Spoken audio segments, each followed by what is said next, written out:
സാറിൻ്റെ എക്സാമിനേഷൻ കൂടി കഴിഞ്ഞാൽ ബോഡി പോസ്റ്റ്മോർട്ടത്തിന് അയക്കായിരുന്നു.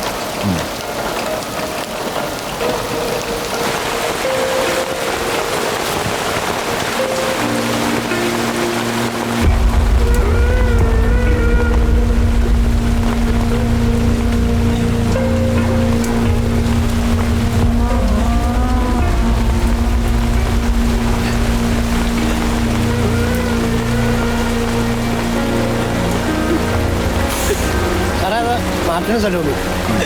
ഇവിടുത്തെ ജോലിക്കാരാ, അവരാദ്യം കണ്ട. നിങ്ങൾ കുറച്ചു നേരം പുറത്തു പോയി വെയിറ്റ് ചെയ്യും. സാറിന്ന് ലീവായിരിക്കുന്നല്ലേ പറഞ്ഞേ?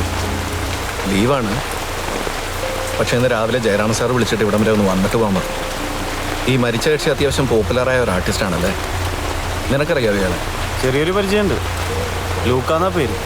ഒരു 2-3 മാസമായി കാണും. ഇയാളും ഇയാളുടെ സുഹൃത്തുക്കളും ചേർന്ന് ബിനാലയുടെ ഭാഗമായിട്ടേ ഒരു പരിപാടി നടത്തിയിരുന്നു. അതിൽ 1-2 വർക്കുകൾ കണ്ടിട്ട് കുറച്ച് പേർക്ക് കുരുപൊട്ടി, കുറച്ച് സീനൊക്കെ ഉണ്ടായി. അത് ശരി. അപ്പം നമ്മുടെ ഒരു പ്രസൻസ് അവിടെ ആവശ്യമായി വന്നു. എനിക്കായിരുന്നു ചാർജ്. നിങ്ങൾ എത്ര ആളായി ഇവിടെ? ഏതാണ്ട് ഒരു 5 വർഷമായി കാണും സാറേ. ലൂക്കാ കുഞ്ഞിൻ്റെ അമ്മ മരിച്ച മുതൽ ഞങ്ങളിവിടെ ഉണ്ട്. ഇന്ന് രാവിലെ എന്താണ്ടായത്? ഞങ്ങൾ വന്നപ്പോൾ കഥ തുറന്ന് കിടക്കായിരുന്നു. പിന്നെ ഞാൻ അടുക്കളയിൽ പോയി കാപ്പി ഇട്ടുകൊണ്ട് വന്നപ്പോൾ സാറ് മുറിയിലുണ്ടായിരുന്നു. പിന്നെ ഇവിടെ വന്ന് നോക്കിയപ്പോൾ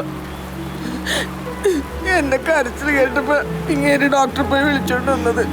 സാറേ, ഡോക്ടർ വന്ന് നോക്കിയിട്ടാ പറഞ്ഞ ലൂക്കാ കുഞ്ഞ് പോയത്. ഞാൻ വന്നപ്പോൾ ഡോക്ടർ ഇവിടെ ഉണ്ടായിരുന്നു. സ്റ്റേറ്റ്മെന്റ് എടുത്തിട്ടുണ്ട്. സഹിക്കാൻ പറ്റില്ല സാറേ. ഇന്നലെ ഇവിടെ നിന്ന് പോകുമ്പോൾ ഓർത്തില്ല ഇതുപോലെ കാണേണ്ടി വരുമെന്ന്. അപ്പൊ നിങ്ങൾ ഇവിടെ അല്ലേ താമസം? അല്ല സാറേ, ഇവിടെ അടുത്തൊരു കോളനിയിലാണ്. ഈ കിഴക്ക് മൂലയിൽ നിന്ന് മാറി സന്ധ്യക്കുള്ള ഭക്ഷണം ഉണ്ടാക്കി വെച്ചിട്ട് ഞങ്ങൾ പോവും. സാറിന് ഇവിടെ ഒറ്റയ്ക്കാണ് ഇഷ്ടം. അപ്പോൾ സാധാരണ നിങ്ങൾ എത്ര മണിക്കാണ് വരാറ്? ഏതാണ്ട് ഒരു 6 മണിയൊക്കെ ആകുമ്പോൾ വരും. നേരം വെളുക്കുമ്പോൾ തന്നെ കുഞ്ഞ് സൈക്കിളിൽ ഓട്ടാൻ പോകുന്നൊരു ശീലമുണ്ട്. രാത്രിയിൽ വരയംകുരിയിലൊക്കെ ആണെങ്കിൽ എല്ലാ ശീലവും തെറ്റും. എവിടെയെങ്കിലുമൊക്കെ കിടന്നാണ് ഉറങ്ങണത്. കഥകും തുറന്നിട്ടേച്ചു. അടച്ചിട്ടാണ് പിന്നെ വിളിക്കണ്ട.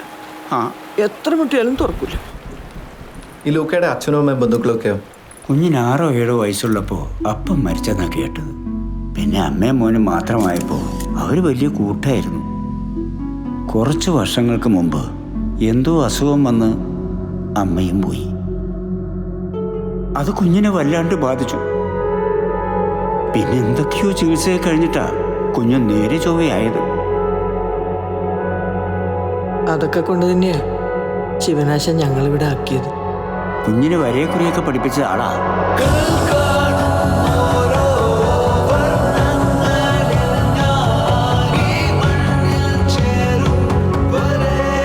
സാറേ, അതുകൊണ്ട് തന്നെ ആശാനും പെയിന്റ് അടിക്കുന്ന കുറേ പിള്ളേരും ഞങ്ങളുടെ കോളനിയിൽ കുഞ്ഞുമോനും മാത്രമാണ് ആകെയുള്ള കൂട്ട്.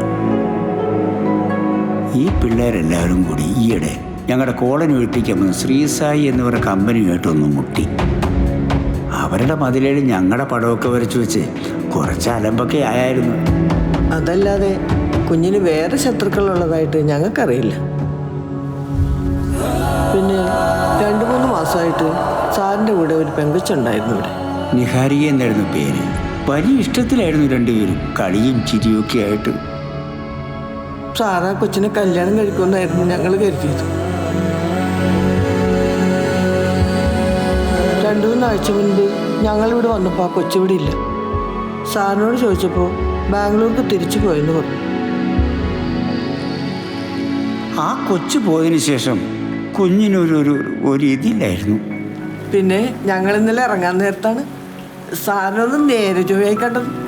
അപ്പോൾ മുഖത്തിനൊക്കെ നല്ല തെളിച്ചു വരുന്നു സാറേ. അതിന് പ്രത്യേകിച്ച് എന്തെങ്കിലും കാരണങ്ങളുണ്ടായിരുന്നോ?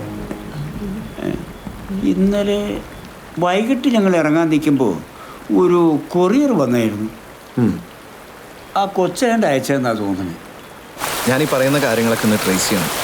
Shivan, Niharika, Sreesai builders. Okay sir. കഴിഞ്ഞു ഫാത്തിമ, നീ റെഡി ആയിക്കോ. പിന്നെ ഞാൻ ഇറങ്ങും. എനിക്ക് ഫാത്തിമയുടെ കൂടെ അത്യാവശ്യമായിട്ട് ഒരിടം വരെ പോകാനുണ്ട്. നീ മൊത്തത്തിലൊന്ന് അരിച്ചു പറക്കണം. എന്തെങ്കിലും സസ്പീഷ്യസ് ആയിട്ട് കാണുവാണെങ്കിൽ എന്നെ വിളിക്കും. പിന്നെ ഇൻക്വസ്റ്റ് തയ്യാറായി കഴിഞ്ഞാൽ ബോഡി പോസ്റ്റ്മോർട്ടത്തിന് അയച്ചേക്കാം. ബന്ധുക്കൾ ആരെങ്കിലും വരുവാണെങ്കിൽ മൊത്തത്തിലൊന്ന് അന്വേഷിച്ച് കൺഫേം ചെയ്തിട്ട് പ്രൊസീഡ് ചെയ്താൽ മതി. ആരെയും ഇവിടെ കിടന്ന് കറങ്ങാൻ സമ്മതിക്കണ്ട. ആർട്ട് വർക്കൊക്കെ നല്ല വിലയുള്ളതായിരിക്കും. അപ്പോൾ എല്ലാം കഴിഞ്ഞ് കഴിഞ്ഞാൽ സീൽ ദ പ്ലേസ്. ഓക്കെ, പിന്നെ വൈകിട്ട് വിളിക്കാം. നാളെ നമുക്ക് ഡീറ്റെയിൽ ആയിട്ട് ഒന്നിരിക്കാം. ആ സാറേ, വൈകിട്ട് മോളുടെ ബർത്ത്ഡേയുടെ കാര്യം മറക്കണ്ട. ഒരു 7-8 മണിയാകുമ്പോൾ വന്നേക്കും. ഓക്കെ, മറന്നിട്ടില്ല. ഓക്കെ സാറേ, ഞാൻ ജയറാം സാറാ. സാർ, അക്ബർ എന്തായി? ഒരു ഇനീഷ്യൽ എൻക്വയറി തുടങ്ങി വെച്ചിട്ടുണ്ട് സാർ. ഇന്നത്തേക്ക് ഇനി അലോഷ്യം നോക്കോളൂ. ഓക്കെ അക്ബർ, മീഡിയ ഒക്കെ അറിഞ്ഞു വരുന്നതേ ഉള്ളൂ. അവരുടെ വേർഷൻ തുടങ്ങുന്നതിന് മുമ്പ് we should have A birds eye view on this issue. നാളെ വീട്ടിൽ ഞാനും അലോഷ്യം ഒന്നുകൂടെ ഇറങ്ങുന്നുണ്ട്. അപ്പോഴേക്കും പോസ്റ്റ്മോർട്ടം റിപ്പോർട്ട് റെഡി ആവേണ്ടതാണ്. ശരി, അപ്പോൾ താൻ ഇറങ്ങിക്കോ. വൈകിട്ട് കാണാം നമുക്ക്. Okay sir, റൈറ്റാണ്. ആൻഡ്രു ചേട്ടാ, അവരുടെ സ്റ്റേറ്റ്മെൻറ്റ് എഴുതി വാങ്ങിച്ചിട്ട് അവരെ പറഞ്ഞോട്ടെ. Okay sir. ഓക്കെ, ശരി.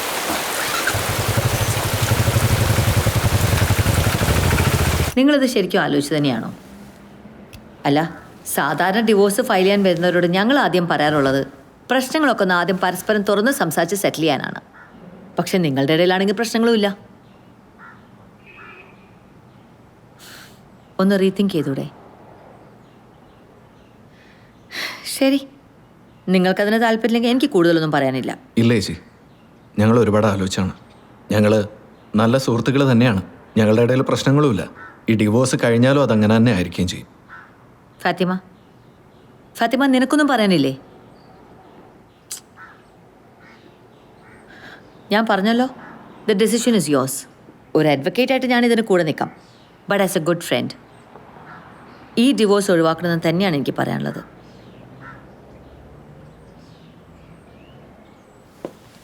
ചേച്ചി ഫയൽ ചെയ്തോളൂ.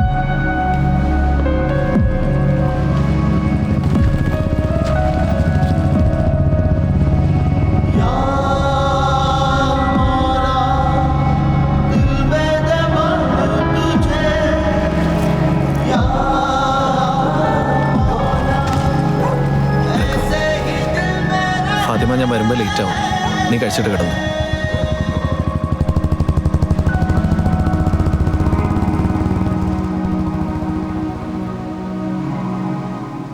ഹായ്, ഇത് ആരിത്? ഹായ് മോളെ, ഹാപ്പി ബർത്ത്ഡേ.